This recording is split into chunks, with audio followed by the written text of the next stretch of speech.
जय शिवराय मित्रांनो, स्वागत आहे तुमचं नवीन एका व्हिडिओमध्ये. तर मित्रांनो, मागचे 5-7 दिवस तुम्ही बघितले आपण मस्त गणपतीमध्ये मजा केली. 5 दिवस चांगले आपले गणपतीचे गेले.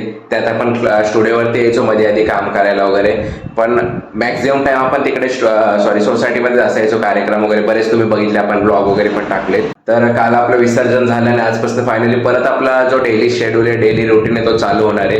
म्हणजे सकाळी आल्यानंतर 10-11 वाजेपर्यंत आपलं काम चालणार आहे. परत एडिटिंग करा, ब्लॉग बनवा, काय काय काय काय ते सगळं चालू राहणार आहे. आणि आजपासून परत आता ऑर्डर्सवाले आपले कामं चालू करायचे. आपल्याला एक 2 स्केच दिवसाचे करायचे आहेतच. प्लस नवीन काय ना काहीतरी माझ्या डोक्यात आयडिया चाललेत सध्या. नवीन एक भारीवालं स्केच, मला वाटतं मी 4-5 व्हिडिओच्या अगोदर एक तुम्हाला सांगितलं होतं, म्हणजे हिंट दिली असेल कदाचित. पण ते एक माझ्या डोक्यात एक वेगळाच प्लॅन आहे, म्हणजे तो तुम्हाला खूप जास्त आवडणार आहे. मला एवढी गॅरंटी आहे की तुमच्यापैकी बरेच जण त्याचे आर्ट प्रिंट विकत घेतील. ओरिजिनल थोडं महाग असेल, तेही तुम्हाला हवं असेल तर घेऊ शकता, पण आर्ट प्रिंट मला वाटतं बरेच लोक घेणार आहेत विकत, त्या स्केचचं किंवा त्या टाईपच्या स्केचचं. सो ते काय असणार आहे ते येणाऱ्या व्हिडिओजमध्ये तुम्हाला समजणारच आहे. एका दिवसाचं काम नाही आहे ते, कमीत कमी 10-12 दिवस एकाच स्केचला लागणार आहे. ते मोठ्या साईजचं काढणार आहे आपण. सो ते पण तुम्हाला दर व्हिडिओजमध्ये वगैरे मी दाखवायचं ट्राय केलं थोडं थोडं. सो चला मित्रांनो, आज आपण स्केचला सुरुवात करूया. बाय द वे, आता सकाळची दुपारचे 2 वाजलेले आहेत. मी सकाळी लेट आलो कारण रात्री म्हणजे ब्लॉग केला नाही आपण, इंस्टावरती मी टाकलं होतं. आपण गेम्स वगैरे खेळत बसलेलो. काल गणपती गेलेत संध्याकाळी, पण त्यानंतर पण आम्ही कॅरम वगैरे खेळत बसलेलो. तर सकाळी 4-4:30 वाजेपर्यंत आम्ही खालीच होतो. सो त्याच्यानंतर घरी जाऊन झोपलो. त्यानंतर 12 वाजेपर्यंत झोपलेलो मी. त्यानंतर उठून मग आलो इथे. सो एनिवेज, चला पटकन आपण कामाला सुरुवात करूया आता. A few moments later. By the way मित्रांनो, तुम्हाला अशा टाईपचे ब्लॉग्स बघायला आवडतात, जसं आता मी तुम्हाला डायरेक्टली तुमच्याशी बोलतोय अशा टाईपचे, किंवा म्हणजे आपण मिनी ब्लॉग्स टाकलेत ज्याच्यामध्ये मी शूट केलेत आणि व्हॉइस ओव्हर वगैरे केलाय, तशा टाईपचं बघायला आवडतं. त्याचा आपण जो अँगल आहे तो अँगल चेंज केलाय, म्हणजे अशा अँगलमध्ये केलाय आपण, रील्सवाल्या अँगलमध्ये, आणि हा आपला युट्यूबसाठी हॉरिझॉन्टल अँगल असतो. सो कुठल्या टाईपचा व्हिडिओ तुम्हाला जास्त बघायला आवडत आहे दोन्हीपैकी मला कमेंट करून नक्की सांगा. म्हणजे ह्याच्या पुढचे व्हिडिओज मी तशा टाईपचेच बनवेल, कारण तुम्हाला ज्या टाईपचे व्हिडिओ आवडतात तेच मी तुम्हाला बनवून दाखवणार आहे. का माझ्या आवडीचं मी काय करत नाही, तुम्हाला जे आवडते तेच आपण दाखवायचं ट्राय करणार. सो नक्की कमेंट करून मला सांगा कोणत्या टाईपचे व्हिडिओज तुम्हाला बघायला आवडतात. मिनी ब्लॉग बघायला आवडतात जो व्हॉइस ओव्हर असणार, किंवा अशा टाईपचे व्हिडिओज आवडतात तुम्हाला. सो कमेंट करून नक्की सांगा. बाय मित्रांनो, ब्लॉग करणं म्हणजे बऱ्यापैकी अवघड गोष्ट असते असं म्हणायला हरकत नाही, आणि डेली ब्लॉग करणं तर जास्तच अवघड आहे. त्यात आता जसं मी आता हाताने पकडलाय मोबाईल, तर 2-3 मिनिटं जरी असं बडबड केली मी तरी हात दुखायला लागतो. आणि लिटरली काय काय क्रिएटर जे मला वाटतं मुंबईकर निखिल म्हणा, किंवा जे जुने क्रिएटर असतील मोस्टली, ते तर लिटरली काय म्हणतात, आपला पूर्ण DSLR हातात घेऊन ब्लॉगिंग करायचे. आता तर आयफोनने करत असतील, पण त्या टायमाला DSLRने करायचे, म्हणजे खूप मोठी गोष्ट आहे. आणि डेली ब्लॉग करणं तर त्याच्यापेक्षा जास्त अवघड गोष्ट आहे, तुम्हाला तर माहिती असेलच. कारण रोजचं शूट करणं, रोज एडिट करणं, रोज अपलोड करणं, ते एक वेगळं टास्क असतं. एनिवेज, तुम्हाला ते व्हिडिओज आवडतात बघायला, त्यामुळे मी करतोय. काय बाकी काय असं काय वेगळं सेपरेट नाहीये. तुम्हाला फक्त माझं डेलीचं रुटीन आवडते बघायला, किंवा मी तुमच्या सोबत काही ना काहीतरी शेअर करू शकतो, त्यामुळे मी व्हिडिओज बनवतो. बाकी तसं काय वेगळा रिझन नाही आहे की डेली ब्लॉग बनवण्याचा वगैरे. आणि आपण 100 डेजचं चॅलेंज घेतलंच आहे, तर मी ट्राय करणार ते पूर्ण करायचं. आता जवळपास 51 व्हिडिओज झालेत आपले, अजून हाफ बाकी आहे, अजून 50 व्हिडिओ करायचे बाकी. सो ते आपण पूर्ण करणारच आहे काही करून 100 व्हिडिओज. 2 hours later. चला मित्रांनो, आता संध्याकाळचे 5 वाजले. स्केच मी ऑलमोस्ट एक कम्प्लीट केले 3 तासामध्ये, 2.5-3 तासामध्ये. A4 साईजवरतीच होतं स्केच. सो ते फिनिश झालेले फोटो वगैरे आता कस्टमरला मी रिचेक करेल प्रॉपर एकदा, आणि मग फोटो पाठवेन त्यांना. आणि तोपर्यंत मी आता डबा खाऊन घेतो पहिल्यांदा, कारण आल्यापासून मी खाल्लं नाहीये काय. सो पटपट डबा खाऊन घेतो, ते फोटो पाठवतो, नंतर एडिटिंगला बसतो. A few moments later. मित्रांनो, एकाने मला विचारलं होतं, जे आपण मिनी ब्लॉग्स टाकले होते ना आपले काय बोलतो गणपतीचे वगैरे, जे जसं मगाशी तुम्हाला सांगितलं 2 टाईपचे ब्लॉग आपण करतोय, तर ते बेसिकली इंस्टावरती रील्सला जास्त चालतात त्या टाईपचे. तर एकाने मला विचारलं, तू इंस्टावरती का ते टाकत नाही जास्त?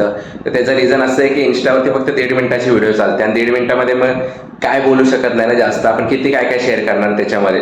म्हणजे मी जेवढं शूट करतो त्यातलं 50% पण मी त्याच्यामध्ये टाकू शकत नाही 1.5 मिनिटामध्ये. त्यामुळे मी चेंज केलं की रील्स तर आपण नॉर्मली वेगळे टाकतोच आहे, आपले प्रोडक्टचे म्हणा, आपले नॉर्मलवाले, पण जे बाकीच्या गोष्टी तसे ब्लॉग्स सारखं असेल ती मी विचार केला की इंस्टावरती न टाकता यूट्यूबवरतीच टाकू. कारण यूट्यूबवरती जेवढं पाहिजे तेवढं मोठं आपण करू शकतो, आणि जास्तीत जास्त कॉन्टेंट मी तुम्हाला देऊ शकतो, जास्तीत जास्त मी तुमच्याशी बोलू शकतो. त्यामुळे मी तशा टाईपचं केलं होतं. बाकी तुम्ही मला सांगा, तुम्हाला इंस्टावरती बघायला आवडेल की यूट्यूबवरती बघायला आवडेल, तुम्ही पण कमेंट करून सांगू शकता. मित्रांनो, एक मोठी म्हणू शकत नाही का, मोठ्या सेलिब्रिटीकडनं आपल्याला एक काय बोलतात की ऑर्डर आलेली, बेसिकली त्यांच्या कोणाला तरी द्यायची आहे ती. ती त्यांच्या स्वतःची स्केचची नाही आहे, दुसऱ्यांना कोणाला तरी द्यायची आहे. त्यांची कोणी वाईफ असेल, आय डोंट नो. मी जास्त म्हणजे आपण त्या ॲक्टरला ओळखतो पण त्यांची बॅकग्राऊंड किंवा फॅमिली बॅकग्राऊंड आपल्याला माहिती नसतं ना, त्यामुळे ते कोण आहेत आपल्याला माहिती नाही. पण त्यांचा मला मेसेज आलेला आहे की असं असं त्यांना ऑर्डर करायची आहे म्हणून. पण दुर्दैवाने असं म्हणू शकतो की मी त्यांचं नाव तुम्हाला सांगू शकत नाहीये, कारण त्यांनी सरप्राईज ठेवले, कारण त्यांना समोरच्या व्यक्तीला सरप्राईज करायचं आहे ती गोष्ट.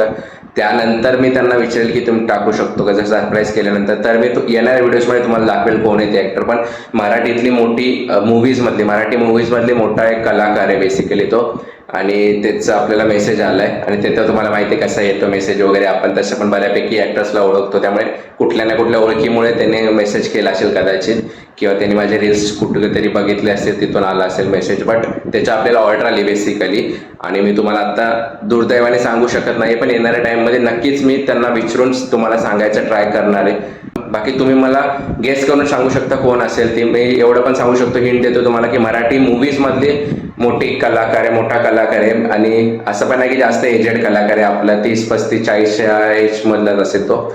आणि रिसेंटली आता त्याचा नवीन मूव्ही पण येतोय, आय थिंक आलाय का येतोय असं काहीतरी आहे. तो कुठला मूव्ही आहे तो पण तुम्ही गेस करू शकता, ऍक्टर कोणता आहे तो पण तुम्ही गेस करू शकता. 1 hour later.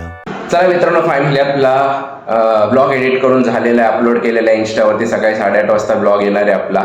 आणि बाकी आता अजून एक मी विचार करतोय, अजून एक स्केच सुरू तरी करूया, कारण आता जवळपास 7 वाजले संध्याकाळचे, अजून 2 तास आहेत मला. 9-9:30 पर्यंत जाऊ शकतो. आता काही गणपतीचं काय नाहीये त्यामुळे लेट जाऊ शकतो.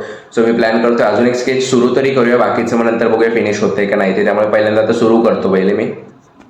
फायनली मित्रांनो, आपलं दुसरं आपण जे स्केच सुरू केलेलं आहे, कॅमेरावरती होता वाटतं, दुसरं आपण जे स्केच सुरू केलेलं आहे तो हाफ कम्प्लीट झालेला आहे. आउटलाईन आणि फेसचा पार्ट आपण कम्प्लीट केलेला आहे, आणि आता जवळपास 8:45-9 झालेले आहेत. आणि आता मला कंटाळा आला आता, कारण दिवसाचे मी 2 स्केच मोस्टली करत नाही, केलं तरी हाफ ऑफ करतो, त्यामुळे जास्त मी लोड घेत नाही त्याच्यावरती. फ्रस्ट्रेट झालो की सोडून देतो, त्यामुळे आता मी जास्त कंटिन्यू करणार नाहीये. आणि बाजू एक स्केच मला पॅक करायचं होतं, इकडे एक फ्रेम लावली ती पॅक करायची मला, आणि उद्या मोस्टली उद्या मला वाटतं फ्रायडे, हा उद्या मी कुरिअर करेन ते, आणि ते 2-3 दिवसात मग त्यांच्यापर्यंत पोहोचेल. पुण्याचंच ऑर्डर आहे ती, स्केचचीच ऑर्डर आहे. सो ती पटापट मी पॅक करतो, फ्रेम करून पॅक करायची, त्यामुळे ती पॅक करून घेतो आता, आणि ती नंतर मग कुरिअर करून टाकूया आपण. A few moments later. चला मित्रांनो, आपलं काय बोलतात पार्सल पॅक झालेलं आहे, स्केच पॅक केलेलं आहे, A4 साईजचे स्केच आहे, आणि आपण पॅक केलेलं आहे. अजून याच्यावरती एक प्लॅस्टिकचं रॅपिंग येणार आहे, पण ते ॲड्रेस टाकल्यानंतर आपण करतो, त्यामुळे अजून ॲड्रेस मी टाकला नाहीये. तो टाकून मग त्याच्यावरती प्लॅस्टिकचं रॅप, आणि ॲड्रेस तुम्हाला दाखवू शकत नाही, त्याचा रिझन तर तुम्हाला माहितीच असेल. नंबर वगैरे असतो त्याच्यावरती, ॲड्रेस वगैरे असतो, मी दाखवत नाही मोस्टली. चुकून जरी आला तरी आपण तो हाईड करतो इंस्टावरती, यूट्यूबला टाकायची, म्हणजे उगाच माझ्यामुळे दुसऱ्यांना त्रास नको ना. माझा नंबर वगैरे सगळीकडे असतो, पण कस्टमरचा किंवा एका मुलीचा वगैरे असेल, समजा आता हा तर मुलाचाच आहे, पण मुलीचा असेल तर समोरच्या मुलीला किंवा कोणाला त्रास नको व्हायला, त्यामुळे मी मोस्टली नंबर आणि ॲड्रेस कधीच कोणाचा म्हणजे कोणाला सांगत नाही किंवा कोणाला दाखवत नाही, व्हिडिओजमध्ये पण आपण दाखवत नाही. सो आता आपण हे ॲड्रेस वगैरे लिहून त्याच्यावरती प्लॅस्टिक रॅपिंग करेन. प्लॅस्टिक रॅपिंग त्याच्यासाठी करतो कारण पावसाळा चालू नॉर्मली पण करतोच, पण पावसाळा चालू आहे तर त्या ॲड्रेसचे जे पेपर आहे तो खराब होईल ना, किंवा हा बॉक्स पण खराब होऊ शकतो, त्यामुळे मी प्लॅस्टिकवरतून रॅप करतो. जे येतं ना पॅकिंगसाठी तेच असतं, आपण यूज करतो. तुम्ही बघितलं असेल काय काय व्हिडिओजमध्ये. एनिवेज मित्रांनो, आता रात्रीचे 9:30 वाजलेले आहेत, आणि मला वाटतं आजचं आपलं सगळं काम झालेलं आहे मोस्टली. सो ब्लॉग पण आपण जास्त मोठा करणार नाही आहोत. बाकी तुम्हाला हा ब्लॉग कसा वाटला कमेंट करून नक्की सांगायला, आवडला असेल तर लाईक नक्कीच करा. बाकी भेटूया उद्याच्या ब्लॉगमध्ये मित्रांनो, तोपर्यंत काळजी घ्या, बाय.